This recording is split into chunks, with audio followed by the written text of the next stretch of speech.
Desidido sa Senador Manny Pacquiao na isulo ang pagbuhay sa parusang bitay bilang suporta sa anti-drug campaign ng Duterte administration.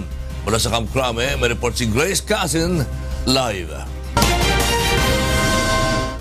Grace.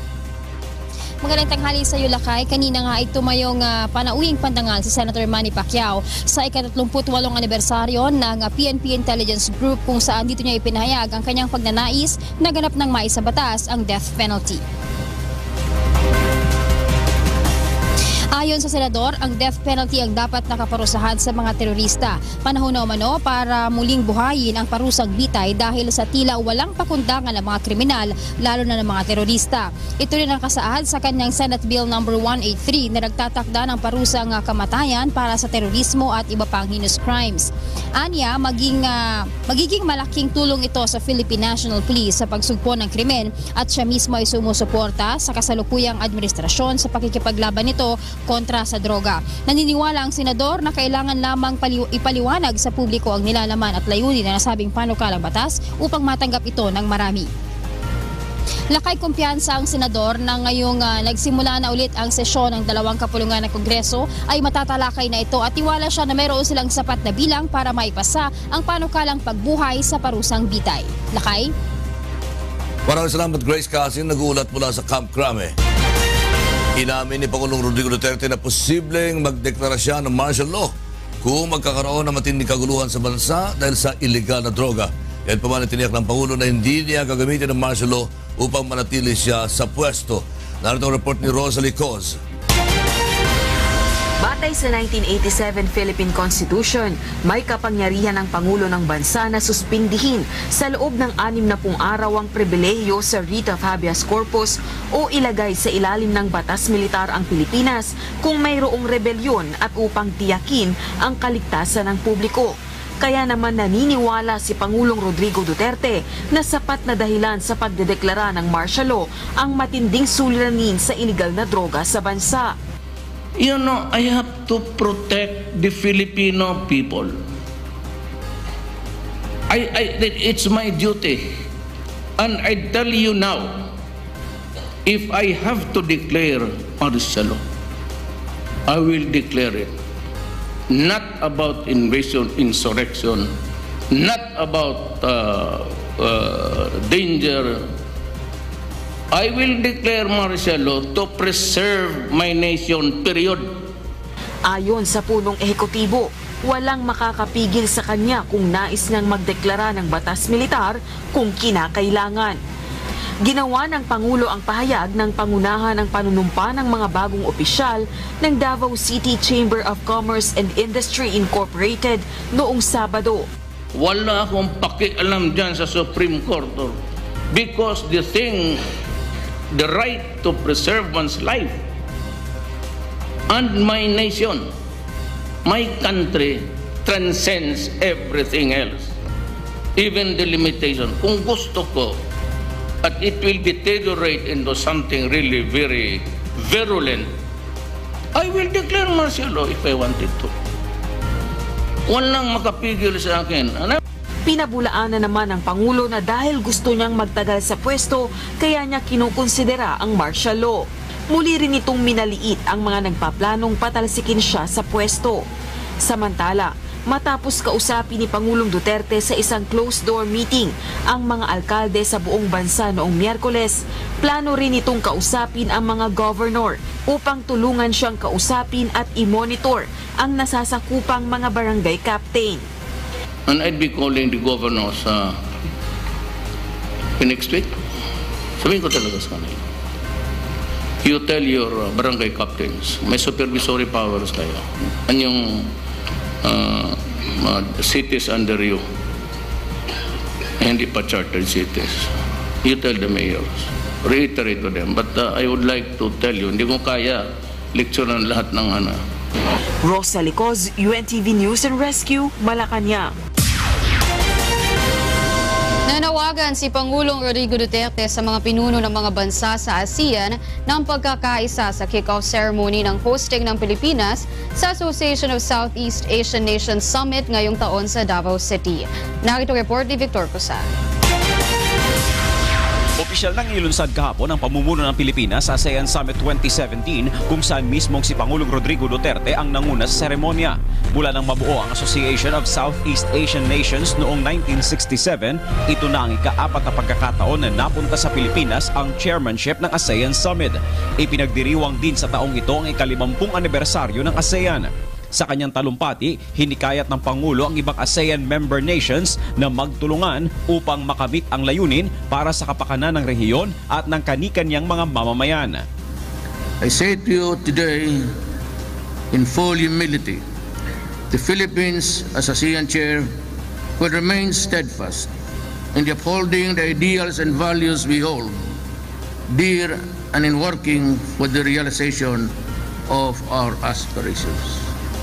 We are committed to building a strong and resilient Asian community. We will actively promote and enhance ASEAN interests and the well-being through policy initiatives, coordination, consensus, and cooperation. 6 na aspeto ang magiging prioridad ng Pilipinas sa pangunguna sa ASEAN Summit, kabilang ang people-oriented, people-centered ASEAN, ang peace and stability sa rehiyon, maritime security and cooperation, inclusive innovation-led growth, resilient ASEAN at ASEAN bilang modelo sa regionalism at isang global player. We must continue working on a bigger, more open, more rules-based market for business and trade to thrive. We must forge with increased people-to-people interaction through commerce, travel, education. We must strive for a region that promotes and maintains peace, security, and stability.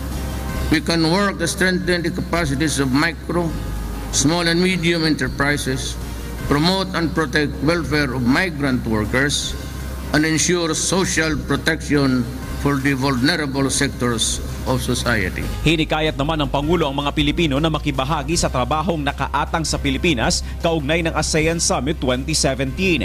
Kasalukuyang nagsasagawa ng roadshow ang Communications Office ng Malacanang sa iba't ibang bahagi ng bansa upang maipaunawa sa publiko kung ano ang ASEAN at ang kahalagahan nito sa Pilipinas.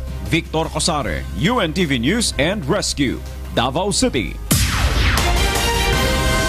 Samantala, nagpahayag naman ng suporta ang mga bansang ASEAN sa panawagan sa kanila ni Pangulong Duterte na mapanatili ang kapayapaan, seguridad at pagkakaisa ng buong rehiyon ng ASEAN.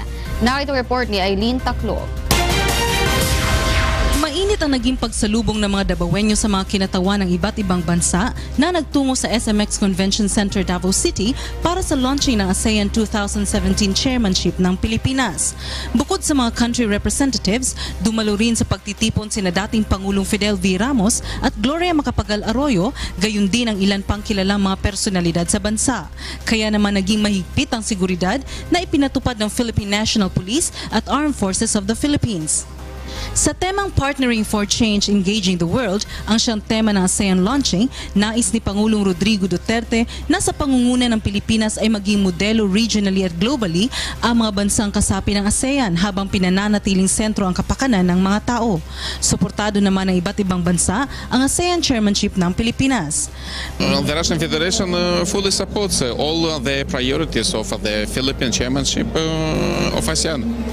And we, as a dialogue partner of ASEAN, will do our best to support these efforts of the Philippine government. I had really great engagement with the foreign ministry here and the palace around the themes of ASEAN, and we really wish Philippines great success. Bilang chairman ng ASEAN sa 2017, layo naman ng Pilipinas na mapanatili ang seguridad, kapayapaan, kaunlaran at pagkakaisa ng mga ASEAN member countries upang maisulong ang mabuting pakikipag-ugnayan hindi lamang sa rehiyon kundi maging sa buong mundo. Aileen Taclob, UNTV News and Rescue, Davao City.